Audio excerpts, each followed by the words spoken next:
Hi hello అండి, ఎలా ఉన్నారు? నేనైతే చాలా బాగున్నాను. మీరందరూ కూడా బాగుండాలని మనస్ఫూర్తిగా కోరుకుంటున్నాను. సుగుణ వంటింటికి స్వాగతం. ఈరోజు మన వంటింట్లో ఎగ్ దమ్ బిర్యానీ ఏ విధంగా తయారు చేసుకోవాలో చూద్దాము. చికెన్ మటన్తోనే కాదండి, ఎగ్తో కూడా అద్దిరిపోయే దానికి మించిన బిర్యానీ అయితే మనం తయారు చేసుకోవచ్చు. మరి ఇది ఏ విధంగా తయారు చేసుకోవాలో చూద్దాము. మన ఛానల్ ఫస్ట్ టైం చూసే వాళ్ళైతే తప్పకుండా సబ్స్క్రైబ్ చేసుకుని లైక్ కొట్టండి.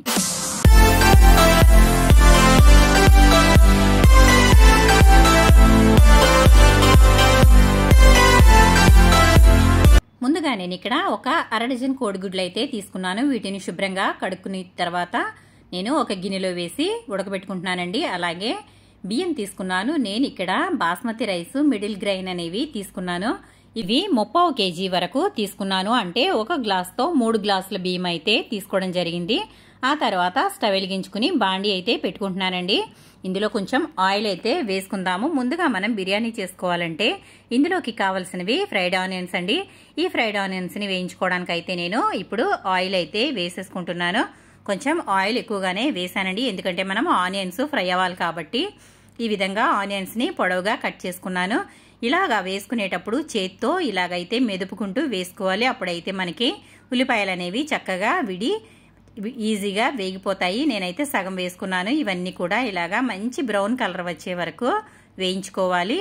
ఇలా కొంచెంగా వేసుకుని వేయించుకోవడం వల్ల మనకి ఉల్లిపాయలు అనేవి త్వరగా వేగుతాయి. చూసారు కదా, నేనైతే ఆనియన్స్ అన్నీ కూడా ఈ విధంగా చక్కగా బ్రౌన్ కలర్ వచ్చే వరకు వేయించుకున్నాను. మనం ఉల్లిపాయలను వేయించుకునే దాన్ని బట్టి మన బిర్యానీ కలర్ అనేది ఆధారపడి ఉంటుందండి. మనం ఉల్లిపాయల్ని చక్కగా బ్రౌన్ కలర్ వచ్చే వరకు వేయించుకుంటే బిర్యానీ అనేది మంచి కలర్ వస్తుంది. లైట్గా వేయించుకుంటే ఏ టేస్ట్ ఉండదండి. కాబట్టి మరీ ముదురుగా వేయించుకున్నట్టయితే బిర్యానీ అనేది కలర్ మారిపోయి బ్లాక్ కలర్లోకి వచ్చేస్తుంది. కాబట్టి ఈ ఉల్లిపాయలను అయితే నేను ఈ విధంగా బ్రౌన్ కలర్లో వేయించుకుని పక్కన పెట్టుకుంటున్నాను. ఆ తర్వాత గుడ్లు అయితే ఉడికిపోయాయి. వీటిని తొక్క వలిచేసుకుని అదే ఆయిల్లో అయితే నేను గుడ్లను అయితే వేయించుకుంటున్నాను. మనం ఉల్లిపాయలు వేయించుకున్నాం కదా, అదే ఆయిల్లో గుడ్లు అనేవి కూడా వేయించేసుకుంటున్నాను. ఇందులో కొంచెం పసుపు అయితే వేసుకుంటున్నాను, ఎందుకంటే పసుపు వేయడం వల్ల గుడ్లు అనేవి పేలకుండా అలాగే కింద అతుక్కోకుండా వేగుతాయండి. చక్కగా ఈవెన్గా వేగుతాయి. కాబట్టి నేనైతే ఇందులో ఒక అర స్పూన్ వరకు పసుపు అయితే వేసుకుని గుడ్లు అయితే వేయించుకుంటున్నాను. గుడ్లని మనం బిర్యానీ చేసుకునేటప్పుడు వేయించుకోవడం వల్ల ఒక టేస్ట్ ఉంటుంది, విడిగా వేసుకోవడం వల్ల ఒక టేస్ట్ ఉంటుందండి. బిర్యానీలోకి ఎప్పుడు కూడా ఇలా వేయించుకుని వేసుకుంటేనే టేస్ట్ అనేది చాలా బాగుంటుంది. గుడ్లని ఈ విధంగా జాగ్రత్తగా అయితే ఒకసారి తిప్పుకోవాలి. ఎందుకంటే మనకి ముందు గుడ్లు వేసాం కాబట్టి ఇవి అడుగంటిందో లేదో అని మనం జాగ్రత్తగా చూసుకుని అయితే తిప్పుకోవాలి. ఎక్కడా గుడ్లు అయితే అడుగంటలేదండి, కాబట్టి మనం వీటిని ఈజీగానే తిప్పేసుకోవచ్చు. వీటిని మరీ ఎక్కువగా వేయించుకోవాల్సిన అవసరం లేదండి. చూడండి ఒకసారి, ఇలా అయితే గుడ్లు వేగితే సరిపోతాయి. ఇప్పుడు ఇలా వేయించుకున్న తర్వాత మనం వీటిని అంతా సమానంగా వేగేలాగా చూసుకున్న తర్వాత అయితే తీసేసుకోవాలి. ఈ విధంగా చిల్లుల గరిటెతో ఒక్కొక్కటి అయితే తీసేసుకుంటున్నాను. మనం ఎక్కువగా తీసుకోవడం వల్ల కింద జారి ఆయిల్ అనేది మీద పడుతుంది. కాబట్టి తీసుకునేటప్పుడు చాలా జాగ్రత్తగా అయితే తీసుకోవాలి. నేనైతే ఇలాగైతే తీసేసుకున్నాను. చూసారు కదా, గుడ్లు అయితే మంచి కలర్లోకి అయితే వచ్చి చక్కగా వేగిపోయాయి. ఇప్పుడు ఇదే ఆయిల్లో కొంచెం మనం బిర్యానీ మసాలా అనేది వేసుకుంటున్నాను. ఇక్కడ నేను చెక్క, లవంగ, అలాగే అనాస పువ్వు, కొంచెం జాపత్రి, మరాఠీ మొగ్గ అయితే వేసుకుంటున్నాను. మనమైతే 30 kg బియ్యం అయితే వండుకుంటున్నాం కాబట్టి మనకి ఈ మసాలా అనేది సరిపోతుంది. ఇందులో 2 బిర్యానీ ఆకైతే వేస్తున్నాను. అలాగే ఒక పెద్ద సైజు ఉల్లిపాయ, అలాగే 4 పచ్చిమిర్చిని ఈ విధంగా పొడవుగా చీల్చుకుని అయితే వేసుకుంటున్నాను. ఇప్పుడు ఇదంతా కూడా చక్కగా వేయించుకోవాలి. మనకి ఉల్లిపాయ అనేది పచ్చివాసన పోయే వరకు మంచిగా వేయించుకోవాలండి. ఇలా వేయించుకున్నప్పుడు మంచి కలర్ వస్తే బిర్యానీ అనేది కూడా మంచి ఫ్లేవర్ వస్తుంది. కాబట్టి ఉల్లిపాయలు అయితే బిర్యానీ వండుకునేటప్పుడు ఉల్లిపాయలు వేగడం పైనే బిర్యానీ అనేది ఆధారపడి ఉంటుంది. కాబట్టి చక్కగా మంచి కలర్ వచ్చే వరకు అయితే వేయించుకోవాలి. చూడండి, కలర్ అయితే చేంజ్ అయిపోయింది. ఇప్పుడు ఇందులో మనం అల్లం వెల్లుల్లి పేస్ట్ అయితే 2 స్పూన్ల వరకు వేసుకుందాము. బిర్యానీ చేసుకునేటప్పుడు అల్లం వెల్లుల్లి పేస్టు తాజాగా ఉన్నది అంటే అప్పటికప్పుడు మనం నూరుకుని వేసుకోవడం వల్ల మంచి ఫ్లేవర్ అనేది ఉంటుంది. కాబట్టి అప్పటికప్పుడు నూరుకున్న అల్లం వెల్లుల్లి పేస్ట్ అయితే నేను 2 స్పూన్ల వరకు అయితే వేసుకున్నాను. ఈ అల్లం వెల్లుల్లి కూడా చక్కగా వేగిపోవాలి. అప్పటి వరకు అయితే ఇది చక్కగా వేయించేసుకుందామండి. ఆ తర్వాత ఇప్పుడు 2 నిమిషాల తర్వాత చూద్దాము. చూడండి మంచి కలర్ అయితే వచ్చింది. ఇప్పుడు ఇందులో ఒక 2 టమాటాలను అయితే వేసుకోవాలి. నేను పెద్దగా కట్ చేసుకున్న 2 టమాటాలు అయితే వేసుకుంటున్నాను. టమాటా వేసుకోవడం వల్ల బిర్యానీ అనేది మంచి ఫ్లేవర్ అనేది ఉంటుంది. అలాగే ఇంకొక పక్క స్టవ్ మీద నేను వాటర్ అయితే పెట్టేసుకుంటున్నాను. మనం రైస్ని ముందు ఉడికించుకోవాలి కదా, కాబట్టి నేనైతే వాటర్ అనేవి ఇక్కడ గిన్నెలోకి సగం అయితే తీసుకున్నాను. ఇప్పుడు ఇందులో 2 బిర్యానీ ఆకులు వేస్తున్నాను. అలాగే ఇందులో జాపత్రి వేసుకోవాలండి. ఇది ఒక 4 వరకు చిన్న చిన్నగా ఉన్నవి వేసుకున్నాను. అలాగే అనాస పువ్వు అయితే ఒక 4 వేసాను. ఒక అర స్పూన్ వరకు షాజీరా వేస్తున్నాను. అలాగే 2 అంగుళాల దాల్చిన చెక్క అయితే వేస్తున్నాను. అలాగే 1 నల్ల యాలకి వేస్తున్నానండి. దీనిని కొంచెం ఇలాగైతే పగలగొట్టుకోవాలి. కొంచెం దీనిని విరిపి వేసుకోవడం వల్ల దీని ఫ్లేవర్ అంతా కూడా వాటర్లోకి అయితే దిగుతుంది. ఇలా అయితే వలుచుకుని పూర్తిగా విడదీయకుండానే ఇందులో వేసేస్తున్నాను. అలాగే ఒక 5 లవంగాలు అయితే వేస్తున్నాను. అలాగే ఇందులో ముఖ్యంగా వేసుకోవాల్సింది ఉప్పు అండి. ఉప్పుని మనం ఎక్కువగా వేసుకోవాలి. ఎంత వేసుకోవాలంటే ఉప్పు అనేది మనం వేసుకున్న తర్వాత వాటర్ టేస్ట్ చూసినప్పుడు ఉప్పు బాగా కసంగా అనిపించాలి. అంత అయితే వేసుకోవాలి. అప్పుడే మనకి రైస్ అనేది చక్కగా ఉప్పు పట్టుకుంటుంది. ఆ తర్వాత మనం ఇప్పుడు మసాలా అయితే చూద్దాము. మసాలా మనకి అంతా కూడా పర్ఫెక్ట్గా వేగిపోయింది. టమాటా అంతా మగ్గిపోయిందండి. ఆ తర్వాత ఇందులో మనం కొంచెం కొత్తిమీర అలాగే పుదీనా తాజాగా ఉన్నదైతే వేసుకోవాలి. ఇదంతా వేసుకున్న తర్వాత ఇది చక్కగా వేయించుకోవాలి. చూడండి ఇక్కడ ఇలాగైతే వేయించుకోవాలి. అడుగంటకుండా జాగ్రత్తగా కలుపుతూ వేయించుకోవాలి. మనం తడిది వేసాం కాబట్టి అడుగున ఏమన్నా పట్టింది కూడా ఊడిపోతుందండి. కాబట్టి చక్కగా తిప్పుకుంటూ వేయించుకోవాలి. మనకి కొత్తిమీర పుదీనా అయితే మగ్గిపోయింది కదా. ఇందులో కారం అయితే వేసుకుంటున్నాను. నేనైతే ఇక్కడ ముందు 1 స్పూన్ అయితే వేసాను. మీరు కారం తినేదానిని బట్టి కారం అనేది అడ్జస్ట్ చేసుకోవాలండి. తక్కువగా తినేవారైతే తక్కువగా, ఎక్కువ తినేవారైతే ఎక్కువగా వేసుకోవచ్చు. నేనైతే ఇక్కడ 2 స్పూన్ల వరకు ఫుల్గా వేసాను.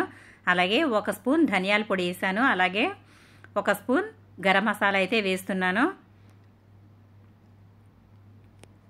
చూసారు కదా, ఇలాగైతే మసాలా మనకి సరిపడా అయితే వేసుకోవాలి. ఆ తర్వాత ఇందులో కొంచెం ఉప్పు అయితే వేసుకోవాలండి. నేను ఇక్కడ కల్లుప్పే వేస్తున్నాను. మనం ఈ కర్రీకి ఎంత అయితే ఉప్పు సరిపోతుందో అంత వేసుకుంటే సరిపోతుంది. ఎందుకంటే మనం ఎసర్లో ఎక్కువగా ఉప్పు వేసుకున్నాం కాబట్టి మనం ఇందులో సమానంగా వేసుకోవాలి. ఇందులో ఒకవేళ ఎక్కువైనట్లయితే బిర్యానీ అంతా కూడా ఎక్కువైపోతుందండి ఉప్పు. కాబట్టి జాగ్రత్తగా చూసి అయితే వేసుకుని ఇదంతా ఒకసారి బాగా కలుపుకోవాలి. కారం మసాలా పచ్చివాసన పోయే వరకు అయితే ఇది వేయించుకోవాలి. ఒక 2 నిమిషాల పాటు ఇలా వదిలేసినట్లయితే మనకి ఆయిల్ అనేది బయటకు వచ్చేస్తుంది. చూడండి ఒకసారి మనకి సైడ్ నుంచి ఆయిల్ అయితే కనిపిస్తుంది కదా. ఇటువంటి సమయంలో పెరుగు అయితే వేసుకోవాలి. నేను ఇక్కడ ఒక 3 స్పూన్ల వరకు పెరుగు అయితే వేసుకుంటున్నాను. చాలామంది టమాటా వేసాం కదా పెరుగు అవసరం లేదనుకుంటారు. కానీ బిర్యానీకి పెరుగు వల్లే టేస్ట్ అనేది వస్తుందండి. కాబట్టి నేనైతే ఇక్కడ గడ్డ పెరుగు 3 స్పూన్ల వరకు అయితే వేసాను. ఇదంతా కూడా బాగా కలుపుకోవాలి. ఇది ఆయిల్ బయటికి వచ్చేంత వరకు దీనిని ఈ విధంగా కలుపుకొని వేయించుకోవాలి. చూసారు కదా, మనం కొంచెం పెరుగు వేసుకున్నాం కదా. ఆ తర్వాత నేను కొంచెం ఇంకా పెరుగు అయితే వేయడం జరిగిందండి. అంటే మొత్తం టోటల్గా నేను ఇక్కడ 3/4 కేజీకి 5 స్పూన్ల వరకు అయితే పెరుగు తీసుకున్నాను. ఇదంతా కూడా బాగా కలుపుకున్న తర్వాత మళ్ళీ కొంచెం మగ్గనిద్దాము. ఆ తర్వాత మనం ఎసరు పెట్టుకున్నాం కదండి. ఎసరు అయితే మనకి చక్కగా మసిలిపోతుంది. ఇప్పుడు ఇందులో మనం కడిగి నానబెట్టుకున్న బియ్యాన్ని అయితే వేసేసుకోవాలి. మీకు ఇక్కడ వీడియో స్కిప్ అయిందండి. నేను బియ్యాన్ని శుభ్రంగా కడిగి అయితే నానబెట్టేసుకున్నాను. బాస్మతి రైస్ని మనం ఎప్పుడైనా నానబెట్టుకోవడం వల్ల చక్కగా రైస్ అనేది పొడవుగా అవుతుందండి, సాగుతుంది. అప్పటికప్పుడు కడిగి వేసుకున్నట్లయితే రైస్ అనేది మందంగా లావుగా వచ్చేస్తుందండి. కాబట్టి ముందుగానే బియ్యాన్ని నానబెట్టుకోవాలి. అప్పుడే మనకి బాస్మతి రైస్ అనేది పర్ఫెక్ట్గా అవుతుంది. మనం ఈ బియ్యాన్ని ఎసర్లో అయితే వేసేసాం కదా. ఇది 3 వంతుల వరకు ఉడకాలండి. అప్పటిదాకా మనమైతే ఉడికించుకుందాము. ఇందులోనే కొంచెం పుదీనా కొత్తిమీర కూడా వేసేసుకుందాము. పుదీనా కొత్తిమీర వేయడం వల్ల మనకి రైస్ అనేది మంచి ఫ్లేవర్తో ఉంటుంది. కాబట్టి నేనైతే వేసాను. చూడండి ఇక్కడ మనకి రైస్ అయితే 3 వంతుల వరకు ఉడికిపోయింది. ఈ విధంగా ఉడికిన తర్వాత మనం ఈ బియ్యాన్ని వాడ్ చేసుకోవాలండి. అంటే మనకి ఎసరు అనేది తీసేసుకోవాలి. చూసారా, రైస్ని అయితే మనం పట్టుకుని ఈ విధంగా చూసినప్పుడు మనకి బియ్యం అయితే సాగి చక్కగా అయింది కదా. ఇప్పుడు మనం ఈ వాటర్ అంతా తీసి బియ్యాన్ని అయితే అన్నాన్ని ఒక జాలి గిన్నెలో అయితే వేసేసుకుందాము. నేనైతే ఈ గిన్నెలోకి అయితే షిఫ్ట్ చేసేస్తున్నాను. ఇలా తీసుకోవడం వల్ల బియ్యానికి గంజి అనేది పట్టదండి. గంజి పట్టినట్లయితే రైస్ అనేది మనకి బాగోదు కాబట్టి ఈ గిన్నెలోకి అయితే వాడేసేసుకోవాలి. మనం చూసారా ఇక్కడ కర్రీ అయితే మనకి చక్కగా దగ్గరగా అయితే వచ్చేసింది. ఇప్పుడు మనం ఇందులో వేయించి పక్కన పెట్టుకున్న కోడిగుడ్లు అయితే వేసేసుకుందాము. ఈ గుడ్లని ఈ విధంగా కర్రీలో వేసుకోవడం వల్ల గుడ్లకి కూడా మసాలా ఉప్పు కారం బాగా పట్టి చాలా బాగుంటుంది. కాబట్టి ఇలాగైతే వేస్తున్నాను. చాలామంది విడిగా వేస్తూ ఉంటారండి. అలా వేసుకోవడం వల్ల గుడ్లు అనేవి చప్పగా ఉంటాయి. కాబట్టి ఈ విధంగా కర్రీలోనే వేసుకోవాలి. ఆ తర్వాత మనం వేయించి పక్కన పెట్టుకున్న ఉల్లిపాయలను కూడా ఇందులో సగం అయితే వేసుకోవాలి.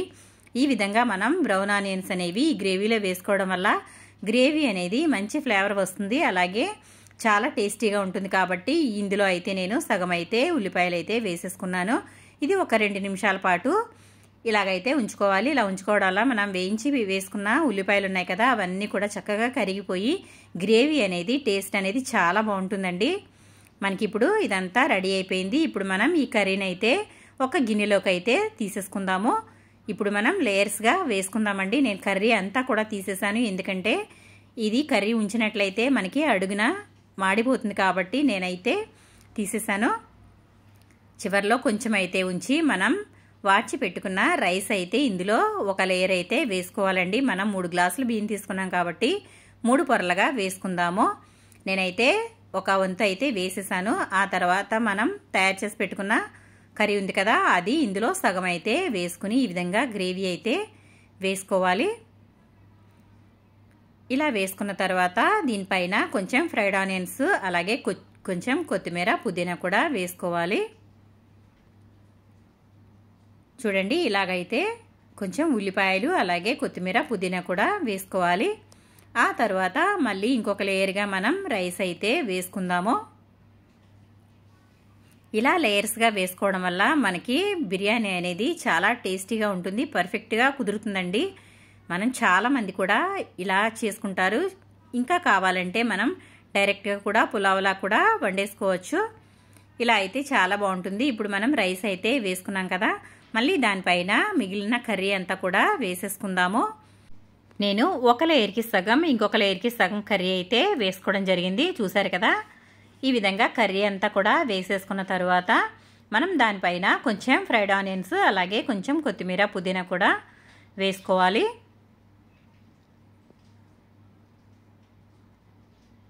ఇప్పుడు మిగిలిన రైస్ అంతా కూడా వేసేసుకుందాము. ఫ్రైడ్ ఆనియన్స్ అలాగే కొంచెం కొత్తిమీర పుదీనా కూడా వేసుకున్న తర్వాత మిగిలిన రైస్ కూడా దీనిపైన అయితే వేసేసుకుందాము. ఈ విధంగా రైస్ పైన వేయడం వల్ల కర్రీ అంతా కూడా లోపల రైస్కి పట్టి చాలా బాగుంటుందండి. కాబట్టి అయితే బిర్యానీ పర్ఫెక్ట్గా రావాలంటే ఇలాగే చేయాలి. కాబట్టి నేనైతే ఇక్కడ పైన మిగిలిన రైస్ అంతా కూడా వేసి ఈ విధంగా ఈవెన్గా సర్దేస్తున్నాను. ఇది ఇలాగా సమానంగా వచ్చేలాగా చక్కగా వేసేసుకోవాలి. ఇలా అయితే వేసుకున్న తర్వాత దీనిపైన కొంచెం నెయ్యి అయితే వేసుకుందామండి. బిర్యానీలో నెయ్యి వేసుకోవడం వల్ల దాని ఫ్లేవర్ మరింత పెరుగుతుంది. కాబట్టి నేనైతే కొంచెం మిగిలిన ఫ్రైడ్ ఆనియన్స్ అయితే వేసేస్తున్నాను. ఆ తర్వాత అయితే నెయ్యి వేసుకుందాము. బిర్యానీలో నెయ్యి ఎంత ఎక్కువగా వేసుకుంటే అంత బాగుంటుందండి. కాబట్టి నేను ఇక్కడ ఒక 5-6 స్పూన్ల వరకు అయితే నెయ్యి వేసాను. బిర్యానీలో నెయ్యి ఫ్లేవర్ అంటే నాకు చాలా ఇష్టం అండి. చాలాసార్లు బిర్యానీ తయారు చేసేటప్పుడు కూడా ముందుగా నెయ్యి ఎక్కువగా వేస్తూ ఉంటాను. చూడండి ఇప్పుడైతే మనం నెయ్యి వేసుకున్న తర్వాత ఈ ప్లేటు ఈ విధంగా బోర్లించి పెట్టుకోవాలి. ఇప్పుడు మనం స్టవ్ వెలిగించుకుందాము. స్టవ్ వెలిగించుకున్న తర్వాత ఒక 5 నిమిషాల పాటు సిమ్లో దీనిని మగ్గనిస్తే బిర్యానీ అనేది రెడీ అయిపోయినట్లేనండి.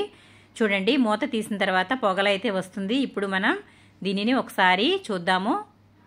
చూసారు కదా, బిర్యానీ అయితే మనకి పర్ఫెక్ట్గా రెడీ అయిపోయిందండి. రైస్ కూడా చక్కగా పొడి పొడిలాడుతూ ఉంది. నేనైతే ఈ బియ్యాన్ని ఫ్లిప్కార్ట్ గ్రోసరీలో అయితే చేశానండి. బాస్మతి రోజానా రైస్ ఇవి. చూసారు కదా, బిర్యానీ ఎంత పర్ఫెక్ట్గా అయితే వచ్చిందో చూసారా. మరి ఘుమఘుమలాడిపోతుందండి. స్మెల్కి అయితే నాకైతే ఇప్పుడే ఆకలి స్టార్ట్ అయిపోయింది. మరి ఇంకెందుకు ఆలస్యం, మీరు కూడా తప్పకుండా ట్రై చేయండి ఫ్రెండ్స్. మీకు ఏ విధంగా వచ్చిందో నాకు కమెంట్ సెక్షన్లో కమెంట్ పెట్టండి. మన ఛానల్ తప్పకుండా సబ్స్క్రైబ్ చేసుకోండి.